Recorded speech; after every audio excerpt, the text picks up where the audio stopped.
Let's find the feeling once again. 'Cause maybe you and I just can't be friends. Oh yeah, let's ride the freeway till the end. When loving is so good you can't pretend.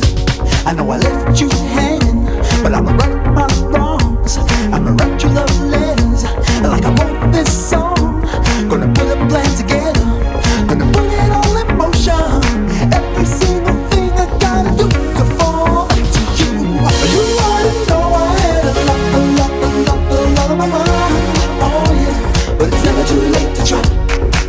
You already know I had a lot on my mind. Oh yeah, but it's never too late to try. Oh baby.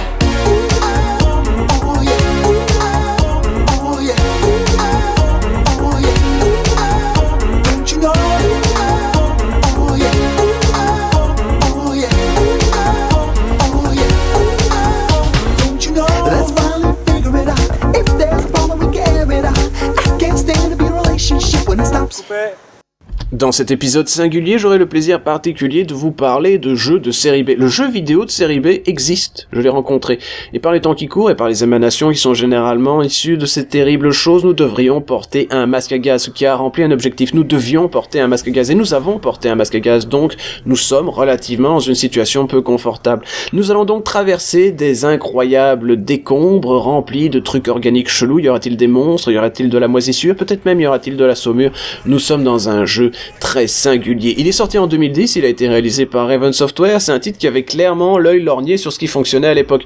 Et ce qui fonctionnait à l'époque, c'était, Metro et BioShock. Donc c'est un jeu où on met un masque à gaz pour porter un masque à gaz, comme ça fait un petit effet claustrophobe à la Jurassic Park sur Super NES, et on se retrouve dans une situation où, bien entendu, cela n'a pas du tout la profondeur d'un propos comme celui du Docteur, ou même de celui de Metro, car Metro est un jeu d'un niveau beaucoup plus haut. Donc c'est un jeu qui est un peu Metro, boulot, dodo, BioShock. C'est pas grave. Ça fait un repas, mais c'est pas grand chose.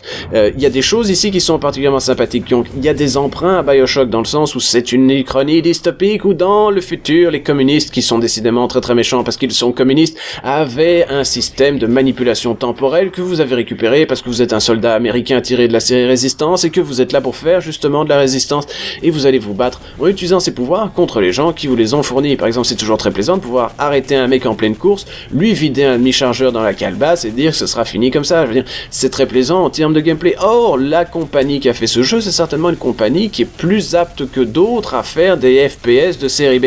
Ils ont fait des FPS de série B pendant toute leur carrière. Ils ont fait par exemple à la base Heretic, qui a après donné Hexen, l'un des premiers jeux médiévaux fantastiques en vision de FPS, que c'était pas un RPG, même si maintenant tous les RPG sont en vision FPS quand on est américain et qu'on fait des RPG. C'est d'ailleurs bizarre.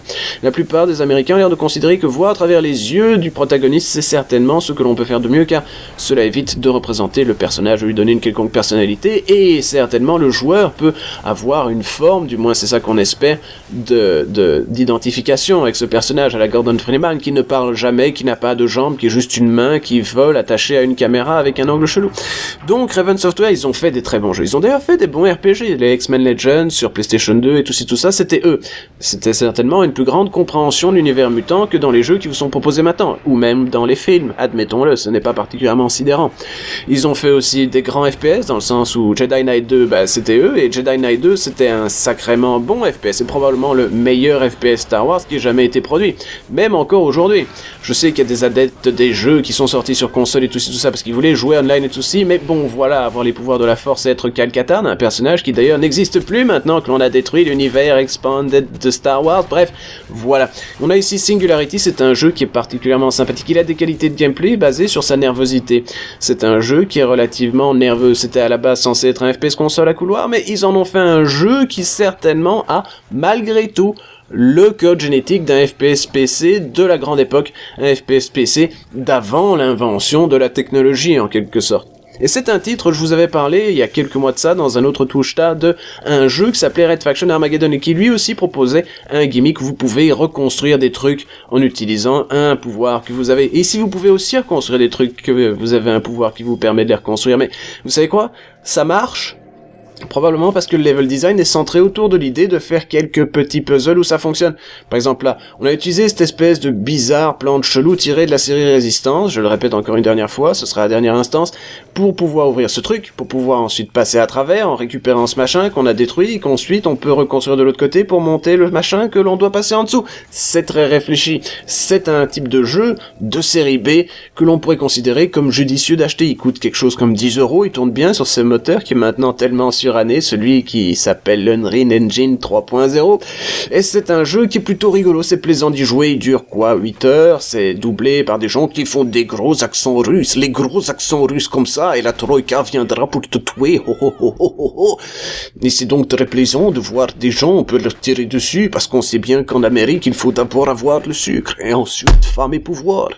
Et que certainement, un petit jeu comme ça n'est pas déplaisant, je veux dire, on peut en avoir un de temps en temps, c'est un FPS de série B, et un FPS de série B réussi est probablement plus sympathique et touchant qu'un FPS ronflant, méga moderne comme on a maintenant avec Kevin Spacey dans Call of Duty dedans Kevin Spacey. Nous avons donc ici un jeu qui n'a pas oublié d'être un jeu, qui est fait pour les gens qui veulent jouer, qui vous propose des monstres qu'on sait pas d'où ils viennent, mais ils sont trop gigantesques pour avoir été créés par quoi que ce soit qui sont une manipulation temporelle. Ça c'est un monstre c'est un kaiju à la Godzilla, ce truc c'est pas possible, c'est gigantesque. Et cependant, avec ce petit gant chelou que vous avancez à travers l'atmosphère, vous pouvez le battre. C'est aussi ça le pouvoir de savoir manier la singularité. Regardez-moi ces magnifiques textures, ça c'est des magnifiques textures, on en refait plus de nos jours, et c'est limite tant mieux. Donc c'est un jeu, je vous le conseille, bizarrement, c'est pas un jeu particulièrement pédant, il pète pas plus haut que son cul, mais il fait ce qu'il est censé faire, c'est-à-dire être un jeu plutôt réussi. Dans le précédent segment de Pushta.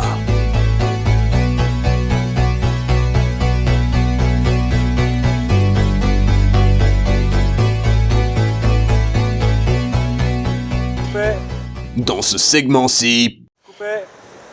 Ok, c'est bien, maintenant on va faire le debriefing, ok? Ça marche. On va chez toi ou on va chez moi? On va chez moi. C'est plus près.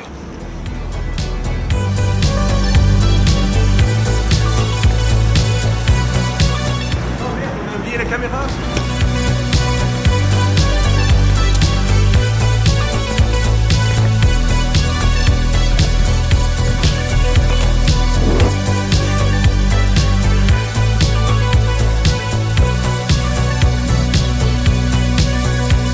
Peter Parker était un adolescent normal, avec un intérieur normal, un hoodie normal et un coude, d'accord, on va pas en parler. Mais soudain, la caméra s'est mise à tourner et il savait que quelque chose de néfaste était en train de se passer, car Peter Parker était en train d'être mordu par un téléphone portable radioactif qui lui a donné certes la force proportionnelle d'un téléphone portable, la possibilité de tweeter son petit déjeuner sur Instagram, et en plus l'a rendu invisible sous certains angles, tandis que son téléphone flotte à travers l'atmosphère, tandis qu'il est en train de parler avec le Black Cat Felicia machin brol, la femme que certainement ce n'est pas Catwoman du tout, mais peut-être un peu quand même, mais non, bon d'accord.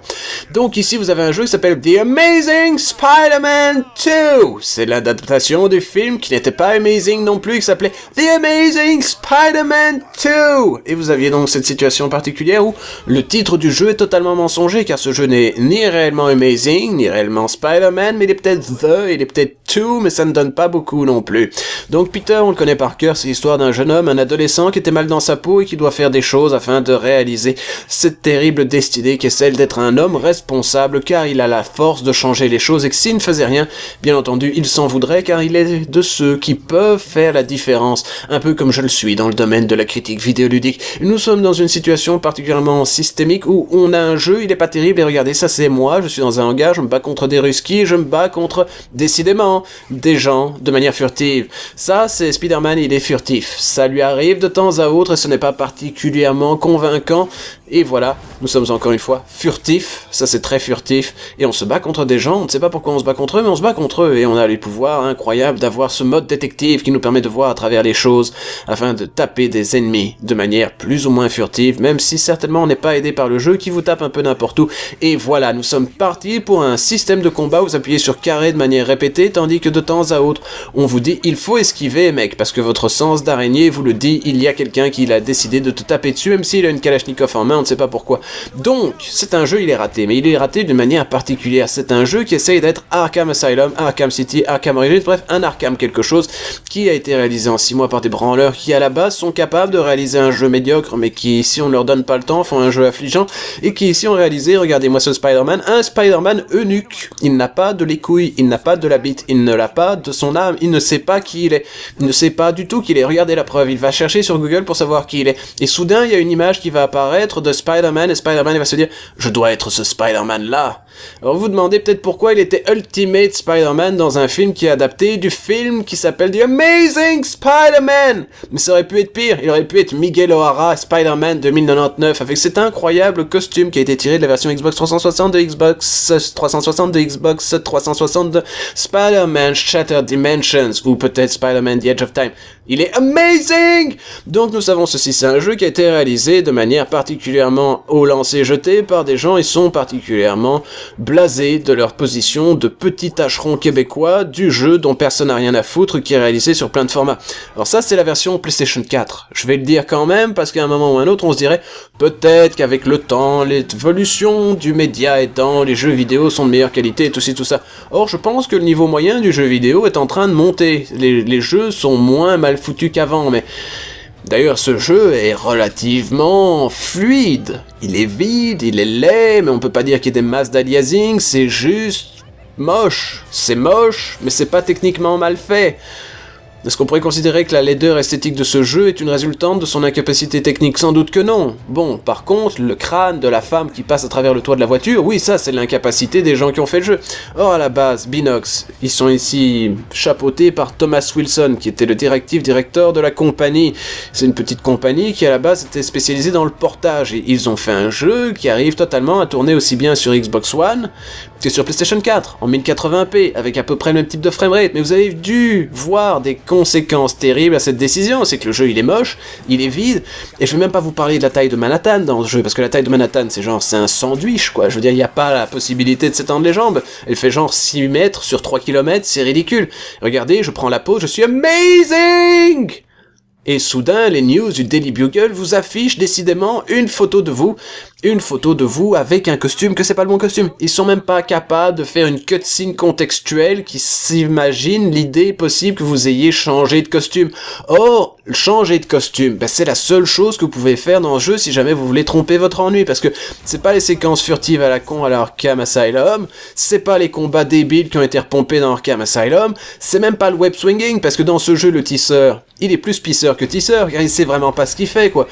Vous avez un nouveau moteur physique qui fonctionne relativement mal pour faire votre truc de je suis l'homme araignée, l'araignée, je fais tout ce que je peux et je fais des... Regardez-moi ce type, regardez, c'est un humain, hein, c'est pas un super-héros. Bon là, il faut être furtif, laissez-moi être furtif. Et les autres, là, ils se disent, mon Dieu, c'est très intéressant, tous ces incroyables systèmes des architecturaux qui font le toit de cet incroyable endroit. Alors là, vous pouvez vous téléporter en utilisant le pouvoir de Spider-Man, qui est amazing! Et vous pouvez vous battre contre des gens, et alors là, vous devez être super furtif, parce que vous voyez, vous avez l'awareness level, c'est à quel point vous êtes en train de faire du trending sur Twitter pour le petit déjeuner que vous venez de tweeter. Et alors là, vous êtes en train de dire, non, c'est terrible, il y a des gens, et je vais me battre contre eux, et pendant ce temps-là, vous vous dites peut-être qu'ils vont donner l'alerte, mais ils vont pas donner l'alerte tant que la barre sera pas remplie, donc vous avez encore la possibilité de vous la jouer un peu moins furtif, mais furtif quand même, faut pas déconner, et de péter la gueule à ces gens. Alors, nous allons maintenant récupérer dans ce container de la technologie DOSCorp, qui, bien entendu, nous permettra de googler notre incroyable nom de Spider-Man sur Internet et de récupérer un nouveau costume que... Il est bien cool, bien entendu, évidemment. Je sais pas lequel c'est, mais ça, c'est censé être Iron Spider-Man 2. À mon époque, Iron Spider-Man, c'était un magnifique design où, certainement, il n'avait pas l'habitude de mettre sa jambe à travers un morceau de moellon du mur. Je veux dire, merde! Mais donc, l'idée à la base, c'est d'ailleurs une idée qui est dans le comics. Regardez-moi cette texture, je veux dire, c'est pas un jeu vidéo, ça. C'est une activité d'éveil pour le 3e âge, c'est pas possible. Je veux dire, et voilà, maintenant vous avez ce magnifique costume, qu'est-ce que vous pouvez faire? Vous pouvez aller fucker un mur, soyez Spider-Man. Et donc c'était une idée qu'il y avait ça dans le comics, c'est que Spider-Man, il avait différents types de costumes pour différents types de situations, et ça c'était genre son costume, vous pouvez voir le nouveau, ça c'est quoi? Est-ce que c'est le personnage dans 2099 que c'est un cyborg, ou est-ce que c'est le Scarlet Spider? Bref, Si vous connaissez vos Spider-Man, vous aurez peut-être plaisir à pouvoir mettre des costumes ridicules, mais est-ce que vous avez envie de payer 70€ pour un jeu de merde qui est simultanément une très mauvaise adaptation du film qui était nul, et un très mauvais jeu Spider-Man? Je veux dire, vous demandez peut-être à quel point c'est une mauvaise adaptation du film. Je peux vous expliquer ça d'une manière particulièrement liminale qui fera sens aux fans marvelophiles qui reconnaissent Stan Lee et tout ça. Le boss de fin dans le jeu, c'est Carnage. Voilà. Cherchez pas à comprendre. Et je trouve ça assez minable de la part de Stanley de dire « Ton oncle Ben, il était super et tout ça, c'est vachement triste, mais c'est toi qui l'as tué, merde! Enfin !» Pendant ce temps, chez Neil. Dans Pushta. Ouais, encore une fois, grand épisode. Arthur?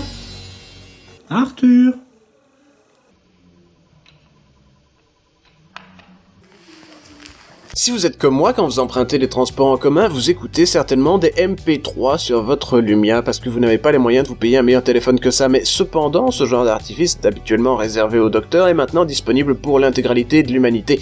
Et cependant, dans un jeu comme celui-ci, par un tour de passe-passe langagier, vous allez devoir incarner un docteur. Vous êtes Gordon Freeman, un homme du MIT de 27 ans qui ne parle absolument pas, mais qui est spécialisé en théorique physique, c'est-à-dire de la physique qui semble être non pas euclidienne, non pas quantique, mais bel et bien théorique.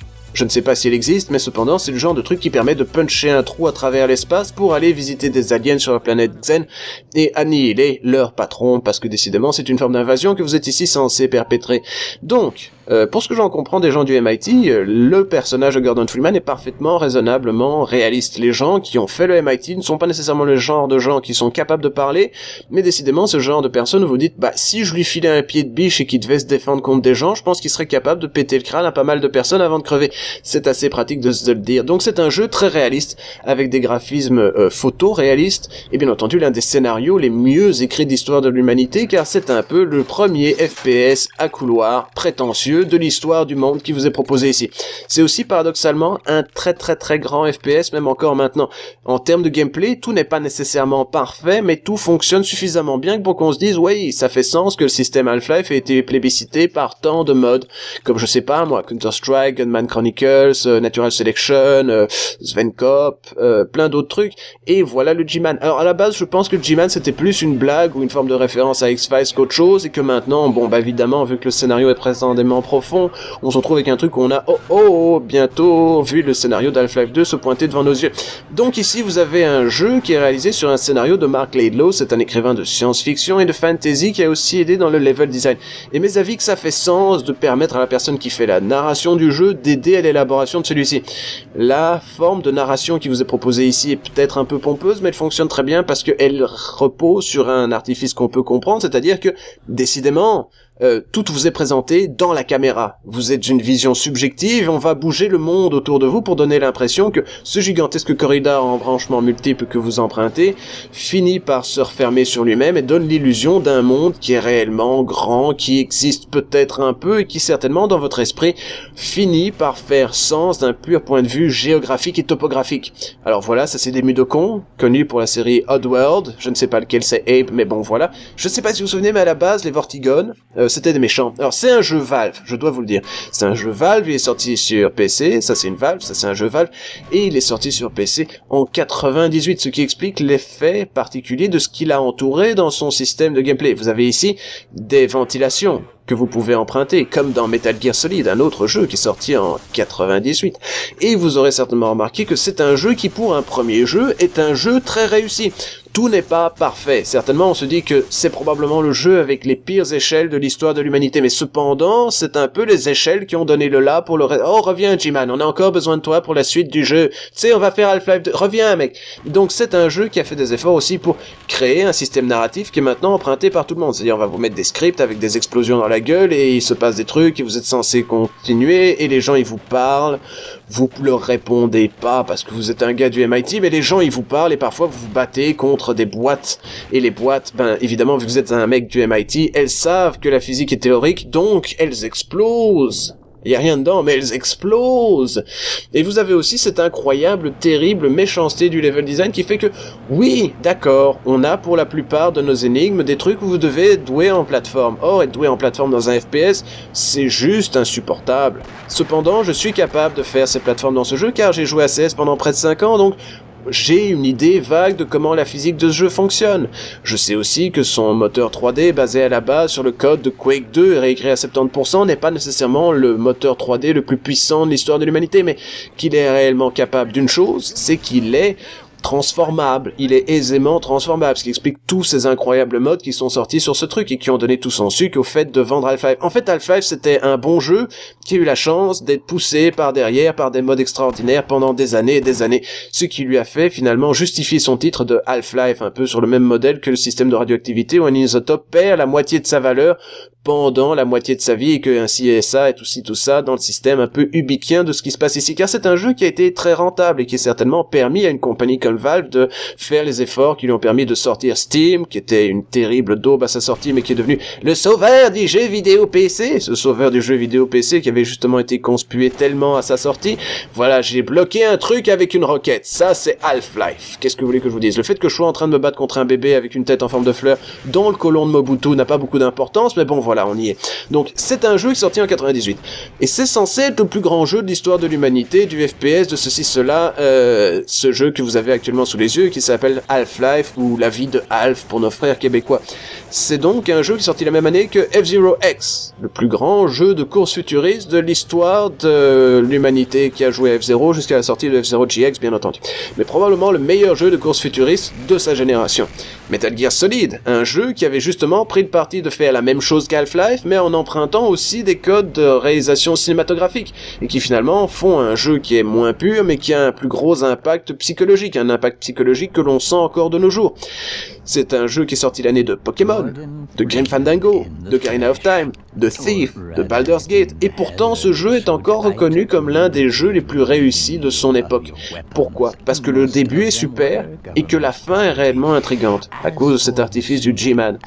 C'est certainement un système où on vous propose soudain d'avoir un peu de choix et on vous dit que, tu vois mec, l'intégralité de ce que t'as fait dans le jeu, elle est dans mon sens à moi, qui suis le méchant du jeu, dit le G-Man.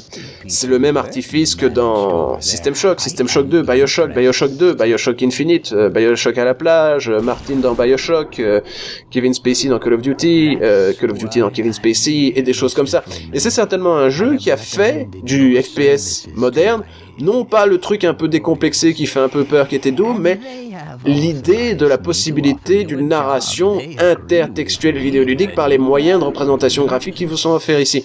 Et c'est certainement quelque chose de particulièrement plaisant à voir.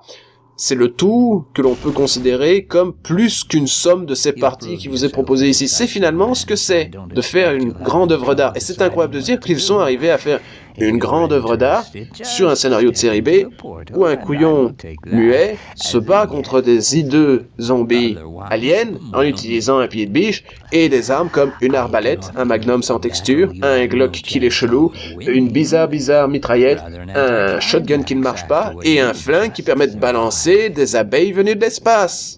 Parce qu'il faut admettre qu'à l'époque, les FPS avaient encore la possibilité d'avoir des armes rigolotes.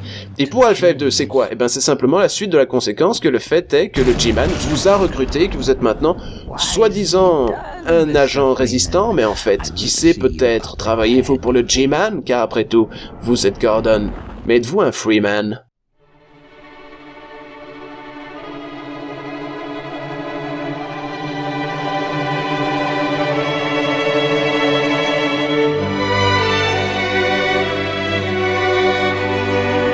Pendant ce temps-là, chez Neil, il était en train de jouer à un jeu PC, en revêtant la terrible couronne des dragons, la fameuse couronne qui avait permis à son peuple de régner sur le monde de Westeros pendant des siècles.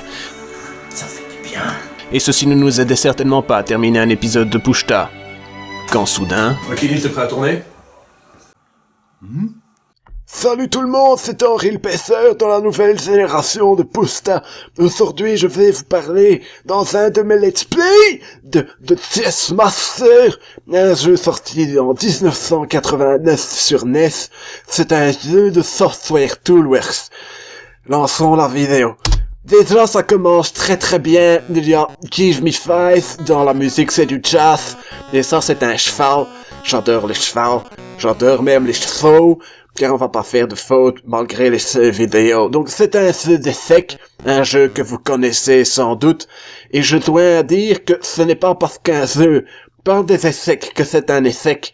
Et ce n'est pas non plus parce qu'un jeu est un échec qu'il parle des échecs.